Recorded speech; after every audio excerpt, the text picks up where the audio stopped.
रामकृष्ण शरणं रामकृष्ण शरणं शरण्या रामकृष्ण शरणं रामकृष्ण शरणं रामकृष्ण शरणं शरण्या जय जय रामकृष्ण शरणं रामकृष्ण शरणं रामकृष्ण शरणं शरण्या जय जय रामकृष्ण शरणं रामकृष्ण शरणं रामकृष्ण शरणं शरण्या ఈరోజు శ్రీ రామకృష్ణ పరమహంసుల వారి 190వ జయంతి ఉత్సవాన్ని ఇక్కడ రామకృష్ణ మిషన్ విజయవాడలో జరుపుకోవడం జరుగుతుంది.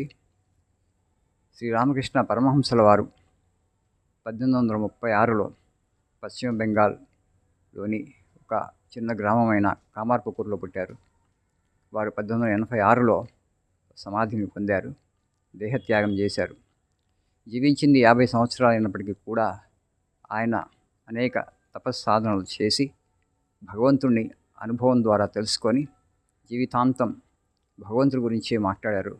మానవ జీవిత లక్ష్యం భగవంతుడిని చేరుకోవటమని, మనిషి భగవంతుడిని తెలుసుకున్న తర్వాతనే అన్ని కష్టాల నుంచి విముక్తుడవుతాడని, మరణాన్ని కూడా అతిక్రమిస్తాడని ఆయన అనుభవపూర్వకంగా తెలుసుకున్నటువంటి సత్యాన్ని జీవితం మొత్తం చాటారు. ఆయనకి 16 మంది సన్యాస శిష్యులు ఉండేవారు. ఆ సన్యాస శిష్యులో అగ్రగణ్యుడైనటువంటి శిష్యుడు స్వామి వివేకానంద. తాను ఆయన ఈ ఆధ్యాత్మిక కార్యక్రమం అంటే వేదాంత జ్ఞానాన్ని అందరికీ వితరణ చేయడమే కాకుండా తన శిష్యులను తయారు చేసి, ముఖ్యంగా స్వామి వివేకానందాన్ని ఆయన్ని ప్రపంచానికి పరిచయం చేసి ఆయన ద్వారా భారతీయ ఆధ్యాత్మిక జ్ఞానాన్ని విశ్వవ్యాప్తం చేశారు. అప్పటి నుంచి వివేకానంద స్వామీజీ పాశ్చాత్య దేశాల్లో వేదాంత దుందుపిని మ్రోగించి భారతదేశానికి వచ్చి 1897లో రామకృష్ణ మిషన్ ఏర్పాటు చేసి ఈ మిషన్ శాఖల ద్వారా వారి యొక్క పరంపరని, వారి గురువుగారు ఇచ్చినటువంటి రామకృష్ణ పరమహంస వారి గురువుగారు ఇచ్చినటువంటి ఆధ్యాత్మిక జ్ఞానాన్ని నిరంతరం వితరణ చేయటం జరుగుతూనే ఉంది. అది ఇలానే కొనసాగుతూనే ఉంటుంది ఈ కార్యక్రమం. ఆయన రామకృష్ణ పరమహంస వారిని మనం నిర్వచించాల్సి వస్తే మహోన్నతమైనటువంటి త్యాగం ఆయన జీవితంలో కనపడుతుంది.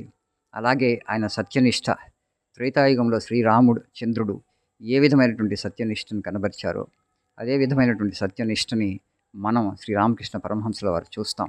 మనం ఇక్కడ రామకృష్ణ సాంప్రదాయంలో రామకృష్ణ పరమహంసుల వారిని అవతారంగా భావిస్తాము. వివేకానంద స్వామీజీయే వారిని అవతార వరిష్ఠులుగా పేర్కొన్నారు. ఆయన త్యాగం అనన్య సామాన్యమైనటువంటి త్యాగం. జీవితంలో ఎప్పుడూ ఆయన ధనాన్ని ముట్టుకోలేదు.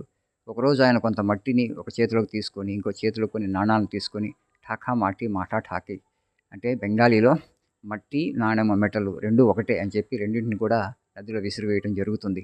అంటే పరమ వైరాగ్యంతో ఉన్నటువంటి యతి శ్రేష్ఠుడికి మట్టితో సమానంగా ధనం కనపడాలని, ఆ విధంగా ఆయన జీవితంలో ధనం ముట్టుకోకుండా అద్భుతమైనటువంటి త్యాగాన్ని ప్రదర్శించారు, అద్భుతమైనటువంటి సత్యనిష్టను కనబరిచారు. అదేవిధంగా వారి జీవితంలో మనకు కనపడేటువంటి ఒక అతి గొప్ప లక్షణం ఏంటంటే భగవంతుడికి సంబంధించినటువంటి పరితాపం. ఏ విధంగా నేను భగవంతుడిని చేరుకోవాలి, ఈ జన్మలోని చేరుకోవాలంటే విపరీతమైనటువంటి వ్యాకులతతో, ఆర్తితో ఆయన కాళికాదేవిని ప్రార్థించి ఆమెని ప్రసన్నం చేసుకొని ఆమె సాక్షాత్కారం పొంది ప్రపంచం మొత్తంలో వస్తువు అంటూ ఏమీ లేదు, అంతా చైతన్యమే, అంతా జగన్మాత అని అనుభవపూర్వకంగా తెలుసుకుని అన్నింటిలోనూ జడ పదార్థంతో సహా అన్ని జీవుల్లోనూ భగవంతుడిని చూస్తూ అద్వైత అనుభూతి ఆయన నిరంతరం అనుభవిస్తూ మనుషులు అది పొందితే అది జన్మ సాఫల్యం అవుతుందని పేర్కొన్నారు. అదేవిధంగా ఆయన సర్వధర్మ సమన్వయ అవతారంగా మేము చెప్తాం ఇక్కడ.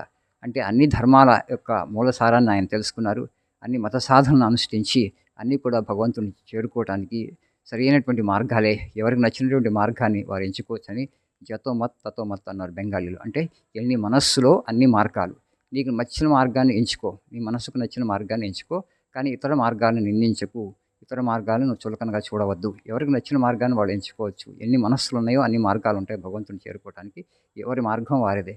కానీ ముఖ్యమైన విషయం ఏంటంటే భగవంతుని చేరుకోవడం మానవ జీవిత లక్ష్యంగా వ్యాకులతతో, ఆర్తితో మనం భగవంతుని ప్రార్థించాలి, తపించాలి అని చెప్పారు.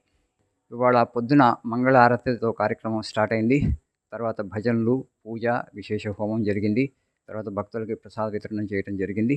తర్వాత ఇప్పుడు కొన్ని సాంస్కృతిక కార్యక్రమాలు మా స్కూల్ పిల్లలు చేస్తున్నారు.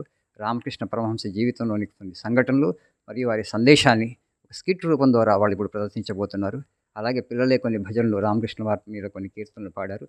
పిల్లల యొక్క తల్లిదండ్రులు, భక్తులు కూడా విశేష సంఖ్యలో హాజరై ఇవాళ పొద్దున ప్రసాదం స్వీకరించారు. మరి సాయంకాలం కూడా ఈ కార్యక్రమం అయిపోయిన తర్వాత ప్రసాదం స్వీకరించి ఇంటికి వెళ్తారు.